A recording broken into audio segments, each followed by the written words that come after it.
Here we go. It is finally week 1 of the NFL season. That means it's time to set those starting lineups. At wide receiver, there's so many choices.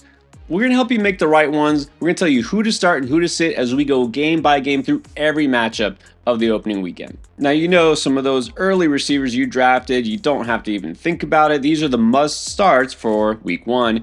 CeeDee Lamb, Tyreek Hill, Justin Jefferson, Amon-Ra St. Brown, A.J. Brown, Garrett Wilson, Puka Nacua, Marvin Harrison Jr., and Jamar Chase if he plays. And while you're setting those lineups, don't forget to set your underdog line too for those pick'ems. NFL Week 1 picks are live, and right now, if you sign up for the very first time on Underdog Fantasy, make sure you use promo code ENDGAME because that gets you the new customer special for Week 1, Travis Kelce, going higher than half a yard. That's right. He gets 1 yard in week 1. You win that pick, and you still have a 50% deposit match up to $1,000. Check out Underdog Fantasy and use promo code ENDGAME. Now, as for the rest of the receivers, well, let's start with that Thursday night matchup, which should be a great one with the Ravens at the Chiefs.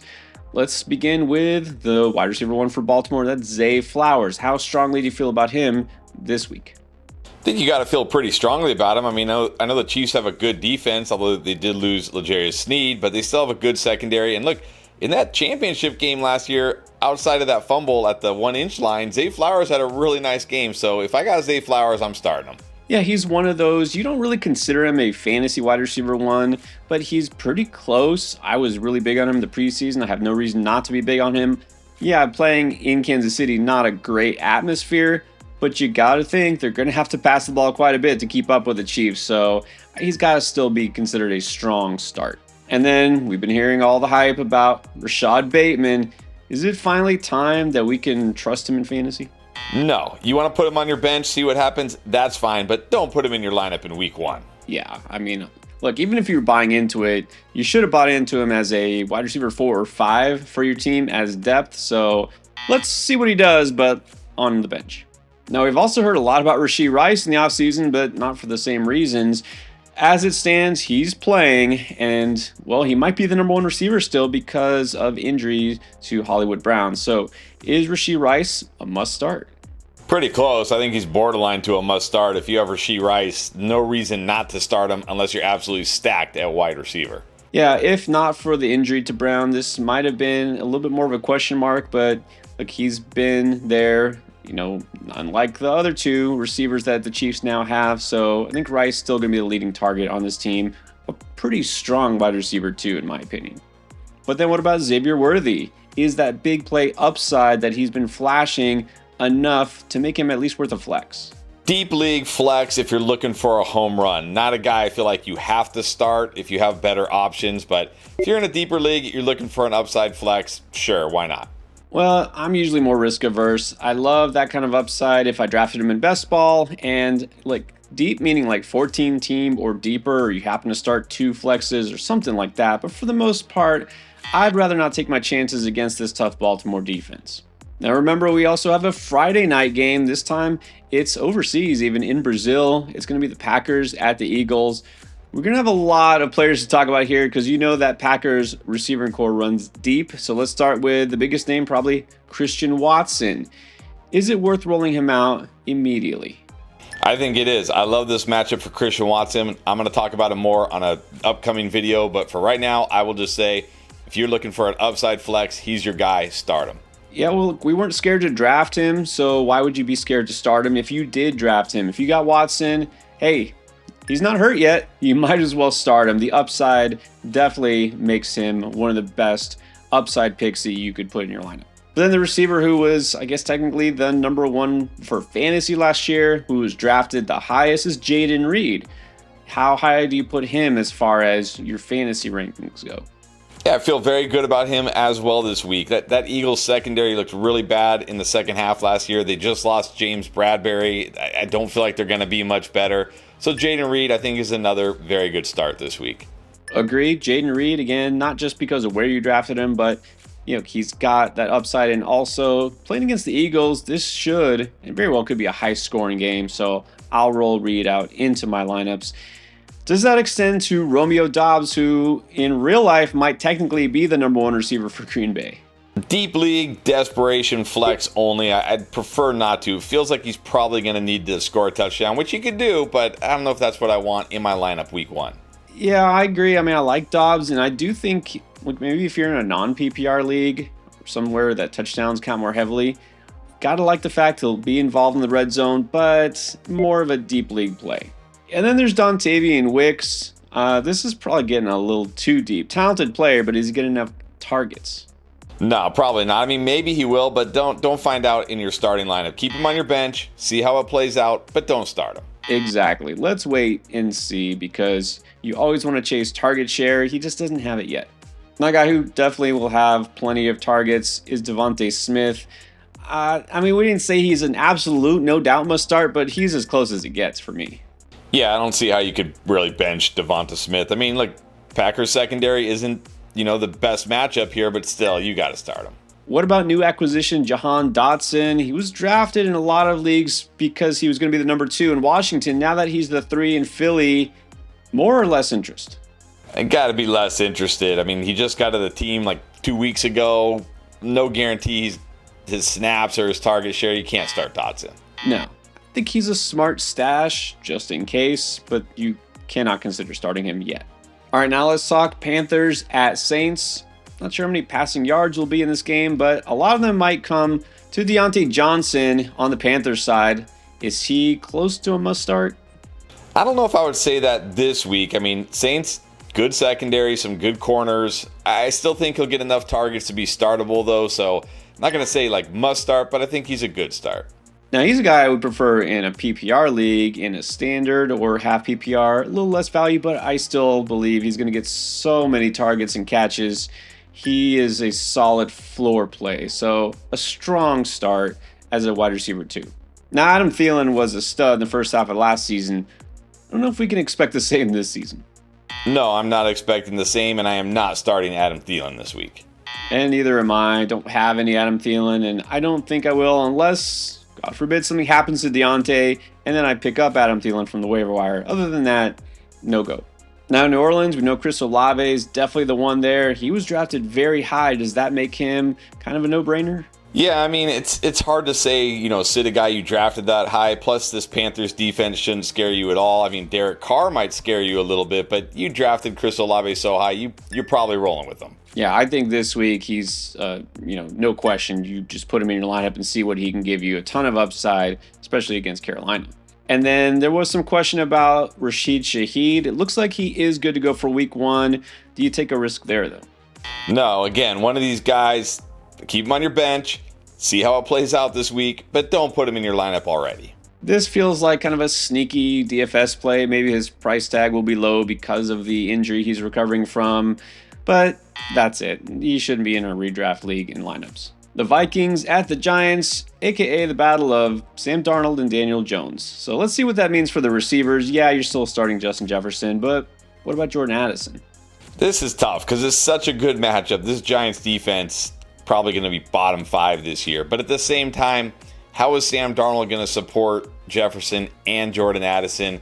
I don't know. I think he's okay if you need a desperation flex. Yeah, I mean, the matchup looks great on paper, but does Sam Darnold look great on paper? Let's wait and see. I'd rather sit Addison if possible. And then, I don't know about Malik Neighbors. I mean, I know you feel like you just have to see what you have with him. Is that where you're going?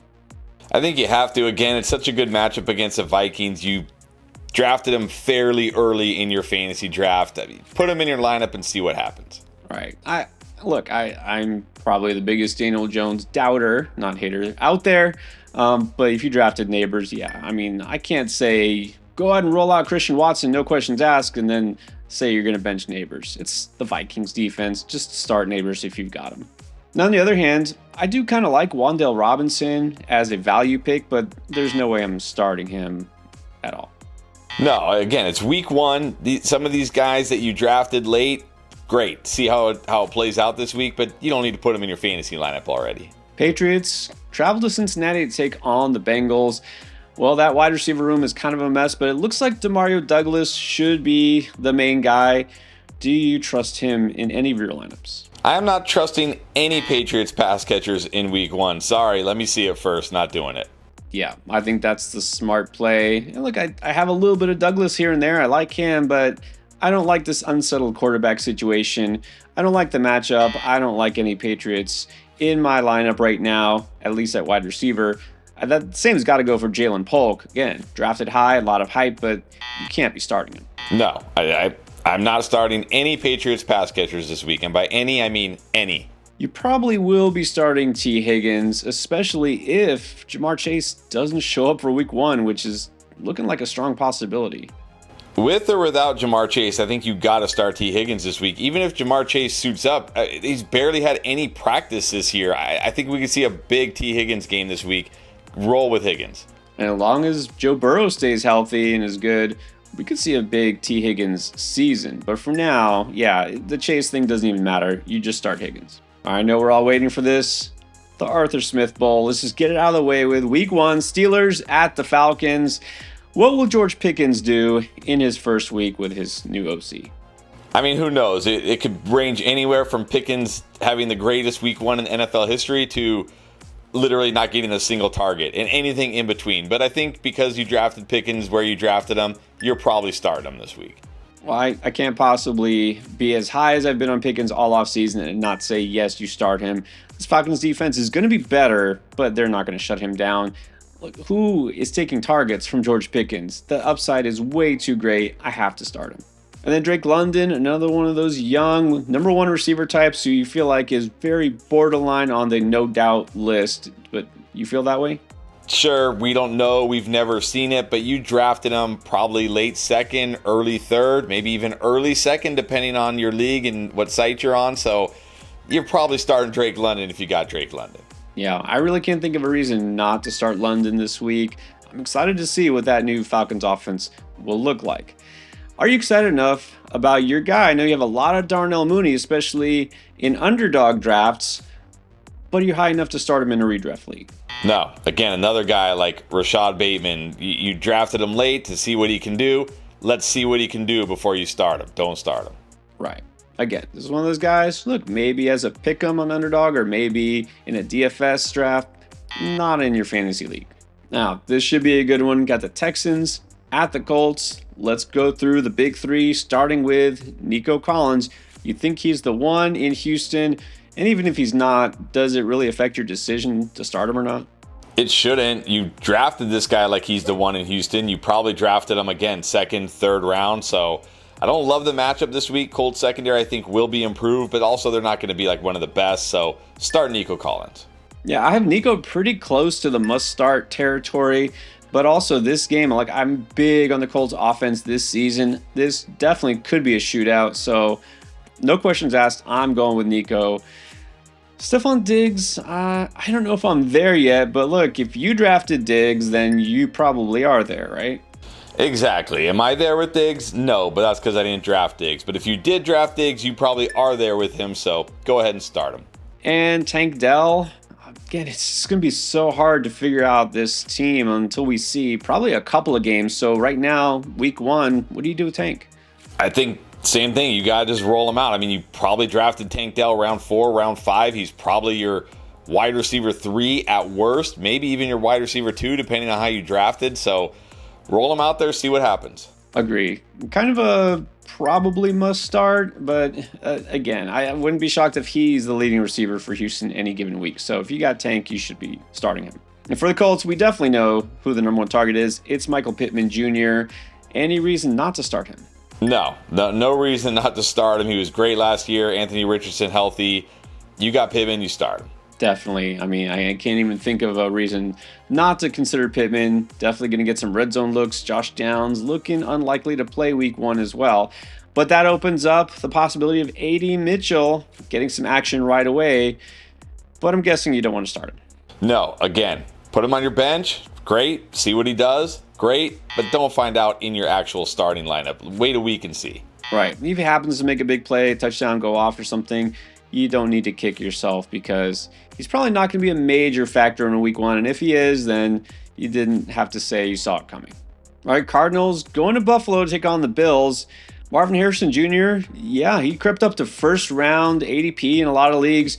You just have to start him. I don't know about Michael Wilson, though. I mean, technically he's number 2 receiver there, though. Right, but again, another guy, put him on your bench, see how it plays out in Arizona, but you don't need to start Michael Wilson this week. You definitely don't. I will say this, he's kind of one of these sneaky starts I might like. I do think he's got an opportunity this week, but there's definitely some risk here too, not the highest floor. Now in Buffalo, we are definitely not sure what's going to go on with this passing game. So let's talk about the 3 receivers that are mainly in the mix here, starting with Curtis Samuel. Yeah, I really think because of where you drafted these Buffalo wide receivers, I don't think you need to start any of them. You shouldn't need to start any of them. If for some reason you do, okay, fine. But I'm going to take a wait-and-see approach with all these guys, so I'm going to say no to Curtis Samuel. Yeah, you really shouldn't need Samuel in your lineup. He might be the one who gets the most touches because they can work him out of the backfield, some short passes and whatnot. But yeah, I really would rather keep him on my bench for now. And then Khalil Shakir, probably the same thing. Same thing. If I have any or even multiple of these Bills wide receivers, I'm not starting them this week if I don't have to. Let me see how it plays out. And the last one's easy because Keon Coleman, I know neither of us even have him. We're not drafting him way too early, and definitely we're not starting him this week. Right. Same thing. Let me see how it plays out. Titans at the Bears. A lot of names here as well at wide receiver. So let's start with the new number 1 guy in Tennessee, Calvin Ridley. Do you think we're going to see that Levis-Ridley connection right away? I have my doubts. It wasn't really there in preseason. You got Tyler Boyd there. You got Chigo Okonkwo there. You got, well, maybe D-Hop. I don't know if he's playing this week. I think he's questionable, but I don't know how I'm feeling about this connection. I would prefer not to start Calvin Ridley this week if I could help it. It's not a great matchup at Chicago. I do think that defense will be pretty good this year. I think he's a startable wide receiver 3 in your typical 12-man leagues because, like you mentioned, D-Hop, not 100%, and also think like they're going to try to feature Ridley early on. So I do like his upside, but I can't say you have to start him. And then DeAndre Hopkins, well, I think he's going to play most likely, but I don't think I'm going to play him even if he suits up. No, coming off a knee injury, I mean, if I'm not playing Ridley, I'm certainly not playing Hopkins. And then, depending on D-Hop, does that mean anything for Tyler Boyd either way?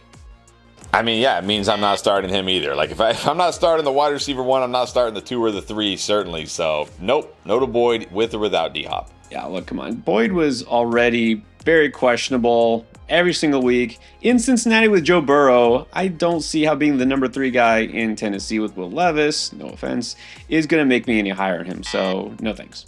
All right, and then there's the Bears. DJ Moore. You feel strongly enough about him in Caleb Williams' debut? Yeah, I do. I mean, this is a guy you probably drafted 3rd round. Titans secondary, I think, will be better. They certainly addressed it this offseason, but it's still not going to be anything that scares me off of DJ Moore. If I have DJ Moore, he's in my lineup. Agree. DJ Moore, I think, is pretty clearly going to be the top guy here. Yes, it's going to be, sort of a mix and match situation, but for right now, you got to feel good about Moore. He's a very strong start. Keenan Allen, you feel the same way? I'm guessing no. No, I'm not starting Keenan Allen. I talked about it. I don't think we're going to see as much Keenan Allen as people think. I know you probably drafted him earlier than, Romo Dunze, who we're going to talk about here in a second, but I'm really nervous for Keenan Allen this week. If I can help it, I'm going to bench him. Well, I still feel, he's going to get targets. He's still got something left in the tank. He's startable in a PPR league, but I will say I feel like this Tennessee secondary did upgrade quite a bit in the offseason. Not that they'll shut him down, but yeah, Keenan Allen more just a floor play if you need. And then Rome Odunze, love the talent, but do you love him in week 1? No, it's very hard to put a rookie that isn't, a generational talent attached to an elite quarterback in your lineup week 1. So as much as I like Odunze, let me see what happens this week. I'm going to bench him if at all possible. Agree. This is more of a long-term play. Rookie, not only receiver, rookie quarterback, first game. He's the number 3 receiver technically here right now, so nah, you shouldn't risk it. The Jags are going to take on the Dolphins. Let's start with Christian Kirk. Still the guy there. He's been banged up in the preseason, though. Does that move you off of him at all? No, I still probably, for the most part, am starting Christian Kirk. If I got him, you probably drafted him as your wide receiver 3. If you have somebody else that we've already talked about that we really like this week, sure, you can start him over Christian Kirk. But I think for the most part, if I have Kirk, I'm starting him. Yeah, as long as he's all clear for week 1, which is the way it's looking, I think you start him. He's going to get a ton of targets. Like this Dolphins offense at home, they're probably going to put up points, which means the Jags will have to keep pace. No more Ridley. I think Kirk should be a very strong start. All right, now another rookie, very talented, Brian Thomas Jr. Do you take a shot on him? Again, I would prefer not to. Like, first game in the NFL, we don't know how this target distribution is going to go just yet. Let me see what happens this week. If he goes off on my bench, great. I can start him with confidence next week. But this week, I'm going to bench him. Yeah, I've been a little bit leery about taking him at his draft price. I know there's a lot of big play potential there. Let's see that connection first. So I'm benching Thomas this week. And then Gabe Davis. That's right, in Jacksonville. Don't forget. What do we feel about Gabe this week? Well, if for some reason you've never watched a single one of our videos or live streams and you don't know how I feel about Gabe Davis, there is no way I am starting Gabe Davis. No, and there's really no reason to start Gabe Davis because if they need a deep shot, a big play, they have Brian Thomas Jr. now. And then I'd like to say Jalen Waddle is pretty much a no-doubter, but now all of a sudden he's dealing with something. Is there any concern here enough to move you putting Waddle into your bench? Only if it's something where like he's not practicing all the way up until the game. I think if he's good to go, he's in my lineup. Yeah, he's one of those guys, if he plays, you play him. I really hope this isn't another season like last year where he's just constantly battling these nagging injuries. Next up, we got the Broncos at the Seahawks. Realistically, the only Bronco receiver worth discussing is Courtland Sutton. Look, he was really good last year. Can he be really good with Bo Nix? I mean, maybe, but am I going to bank on that in Bo Nix's first NFL start ever against a pretty good Seahawks secondary? No, not starting Courtland Sutton. No, I really prefer Sutton as a kind of break in case of emergency, and deploy him on an off week, on a down week for your other receiver. Man, in Seattle, Nick's first game, nah, I'd rather not. Now, I am excited to see the Seattle offense under new direction here. Let's start with DK Metcalf. I think you just gotta roll him out. Yeah, I don't see how you could have DK Metcalf on your team and not start DK Metcalf, honestly. So, I mean, I don't know, unless you're so stacked at wide receiver that he's like your wide receiver 4 or 5 or something, you're starting DK. Now, I'm also excited to see Jackson Smith and Jigba in this offense, but I can't say I'm feeling as strongly about him. Where do you think he lies? Yeah, I'm very excited to see him as well, and I have high expectations for JSN. I've drafted him a ton, but that being said, I've drafted him pretty late in my drafts where I don't need to start him. So again, another guy, let me see how this plays out this week, not starting him if I can help it. Exactly. He's kind of on that flex radar. I don't mind putting him in my lineup, but only if he's like your 4th option. Because again, where you drafted him, he shouldn't be a must start. And then Tyler Lockett, I mean, look, he'll still have some value, but is he even on the flex radar? No, I mean, sure, he might have a few games this year, but good luck predicting when they will be. He's getting older. I think the days of Tyler Lockett are over, unfortunately, not starting him. Yeah, I think with Lockett, really what I'm looking for here is what is his target share going to be? Is he going to start getting phased out of this offense? Is he going to have some sort of a renaissance? But I want to find out with him on my bench. Raiders going to take on the Chargers in week 1. Gardner Minshew will be the one dealing to Davante Adams. Does that give you enough pause that you might even consider benching Davante? Well, if I had drafted Davante Adams anywhere, no, I still wouldn't bench Davante Adams. I mean, you likely drafted this guy in round 2. Don't expect a big game from Adams this week, but you're probably still starting him. Got to admit, his ceiling is a little bit limited. But look, even like last year with the Colts, Michael Pittman Jr. still put up pretty good numbers with Minshew. Yeah, if I have Davante Adams, I still have to keep him in my lineup. Now, I know you were big on Jacoby Myers, but again, wide receiver 3, 4 type. Yeah, like 4 or 5 type right now. Again, another guy, he's on your bench. Great. Let's see what happens this week, but you shouldn't need to start him. Yeah, I still feel like he might be a little touchdown dependent. I don't know. This game probably won't be one of the highest scoring of the week. Just going to throw that out there. So probably keep Myers on your bench because you shouldn't need him yet. Now we're going to have fun trying to figure out exactly what the Chargers receiving game is going to look like. Ladd McConkey maybe will be the top guy right away. Do you think so? Probably not. Again, we're talking about a rookie wide receiver here and not some generational, first round top 10 pick. So if you got McConkey, fine, but don't start him this week. Yeah, it's really not necessary, even though the matchup itself is pretty good. Home start against the Raiders, but we don't know what's going to happen here. Probably a lot of running from the Chargers. That's what we predict. So McConkey, I know you got high hopes for him if you drafted him, but you don't have to start him. Josh Palmer, maybe that field stretcher, that big play threat, but probably that guy who should be on your bench too. Yeah, exactly. I actually like Josh Palmer. It wouldn't surprise me if Josh Palmer has a decent game this week, but at the same time, you shouldn't need Josh Palmer in week 1. Just keep him on your bench and see what happens.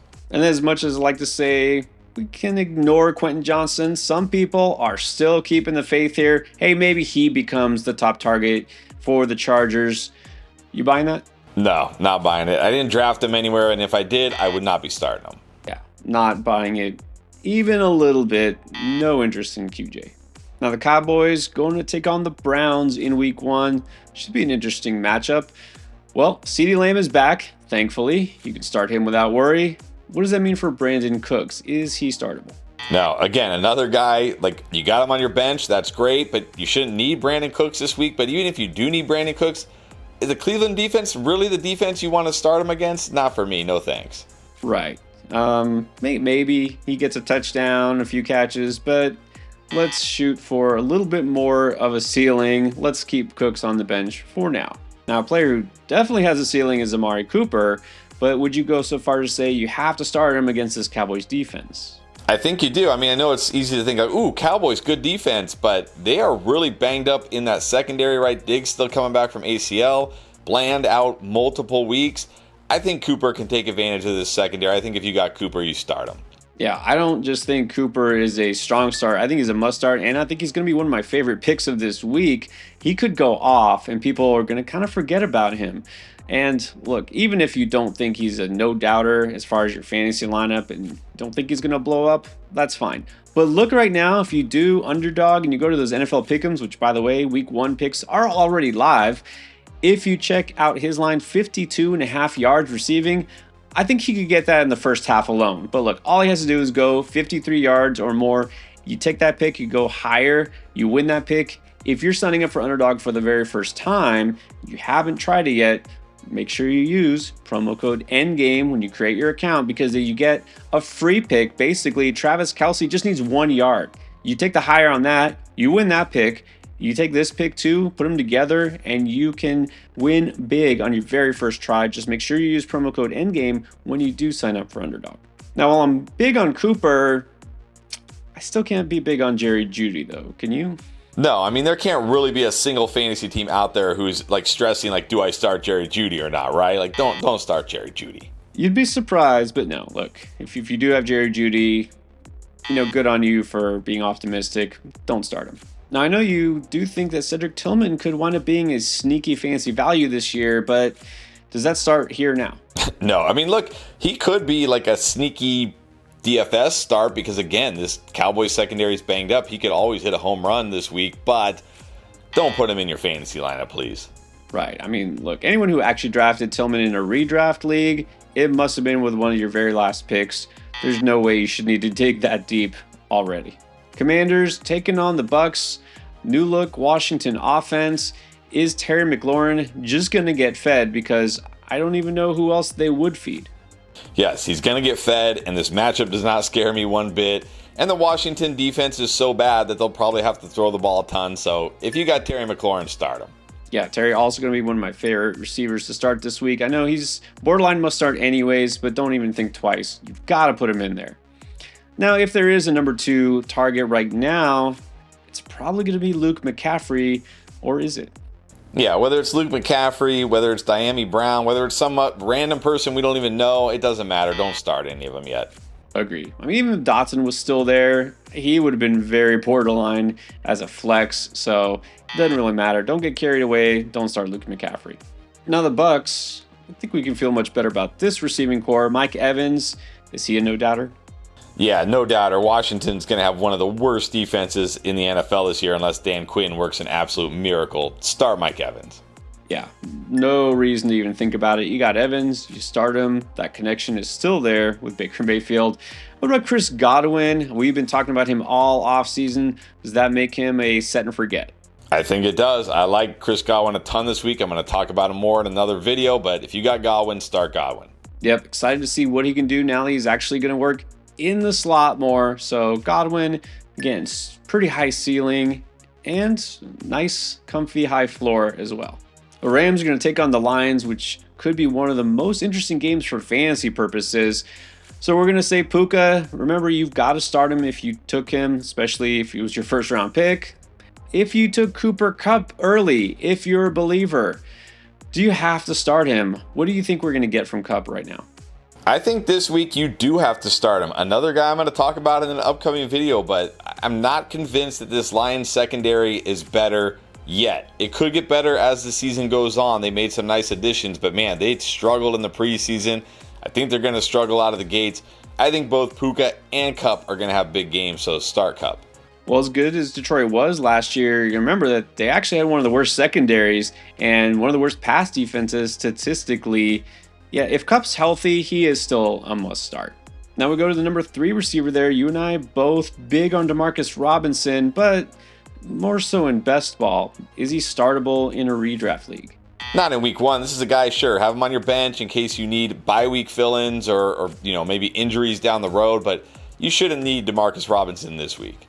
Yeah, it's not too often you consider a receiver a handcuff. That's kind of what he is. I don't know that he really has standalone value. I mean, he could score a touchdown, make a big play, but I'm not going to count on it if Kupp's healthy. And then let's talk Jameson Williams. Buying into the preseason hype he's gotten, you think he's ready to take a step forward and contribute right now? I don't know. I mean, I'm buying into the hype, but I don't know if I'm buying into it in my fantasy lineup in week 1. Again, another guy, let me see it first. If at all possible, I'm benching him. Well, I won't get carried away and say you need to take a chance on him, but I could see him putting up some numbers here. I think he's just an upside flex play, though, depending on who your other options are. And then Monday Night Football, the week will end with 2 strong defensive teams. Well, let's look at the receivers here. For the Jets, Garrett Wilson is in the must-start category. Mike Williams, probably not. No, coming off ACL, I mean, they did say he's going to be ready for week 1, but then they also said they're going to be smart with him, which means he's probably not going to play very much. Do not start Mike Williams this week. No, I mean, even if you're the biggest Williams truther for whatever reason, just be smart and don't start him. What's going on with Brandon Ayuk? Do you have that confidence where you just put him in your lineup? I don't. I know you probably drafted him fairly early, but he's going to get Sauce Gardner in this game. He's had no training camp at all, basically, so I'm not trusting Brandon Ayuk against this Jets defense in week 1. I know there's risk. There's probably not too many receivers I'll put ahead of him. He doesn't need to be out there the whole game and run his full complement of snaps to make an impact, so I'm still probably starting him. But then that begs the question is, what about Debo? I think either way, Debo's a strong start. He's not going to get Sauce Gardner because the 49ers are going to line him up all over the field, use him in all sorts of different ways. So I think Debo is still a very good start this week. Yeah, I think Debo is borderline, no doubter, because like you said, the way Debo gets used, he's kind of more matchup proof. If I have Debo, I'll just set and forget. Now that we got you covered at wide receiver, there's still running back, quarterback, tight end, booms, and so much more. We got it all here on the Week 1 playlist. Check out everything that you need to help you win right away.